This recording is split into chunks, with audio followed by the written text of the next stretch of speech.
name is Ingrid Gorman, and this year I am co-coordinating the Washington Folk Festival with Ayan Kishore. The Washington Folk Festival was born 43 years ago when some of our founders realized we didn't have a festival that focused only on local musicians. We had the Smithsonian Folklife, for example, and other festivals, but this one is only for local Washington area musicians. We have all kinds of styles, American styles, international styles. We've got dancing. You can even learn some of these dances. We do usually lessons in the beginning from 12 to 7 o'clock, 6 stages, music and dancing, like I said, but also a storytelling stage. My name is Ayan Kishore. I'm the Vice President of the Folklore Society of Greater Washington that produces the Folk Festival, and I am co-chairing the Folk Festival along with Ingrid.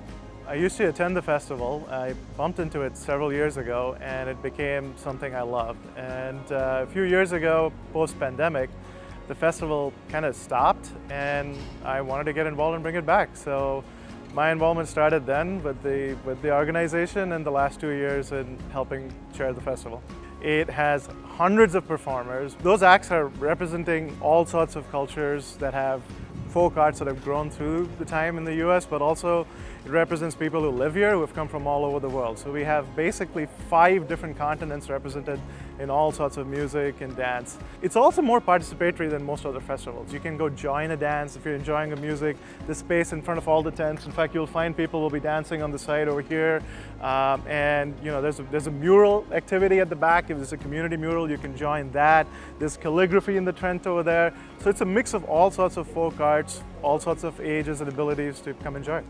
And you know, as we look around, you know, what's happening around the world, this actually allows us to humanize, to process this, to celebrate our diversity in a way that is not judgmental, in a way that puts aside differences. And I think that's really amazing. So you know, as people might think about folk arts and not necessarily think of that as being something that might be relevant to themselves today, I feel like this is actually a great way to connect, to feel lifted. And you know, I think these are examples of things that are really relevant. So you know, I'd encourage you to come check out not just the festival, but just be present in a way that you'll find actually can be very uplifting. This park is a historic and just cultural center for the community. You know, at any point of time, you have so many arts activities here. It's amazing to be here. And everyone knows each other. It's a neighbor. Whole bunch of people who are my neighbors are coming helping out with the festival. It's a beautiful place to call home. There are no tickets. It's a free admission to the festival, and we are able to do that because everybody is a volunteer. Go to fsgw.org. That's the Folklore Society of Greater Washington. They are the sponsors of the Washington Folk Festival. And there you can learn more about the festival, but really what we need are people to volunteer. Now, not just day of. It takes 50 volunteers at least to set up everything that you see here. All of the chairs, for example, have to get set up and taken down.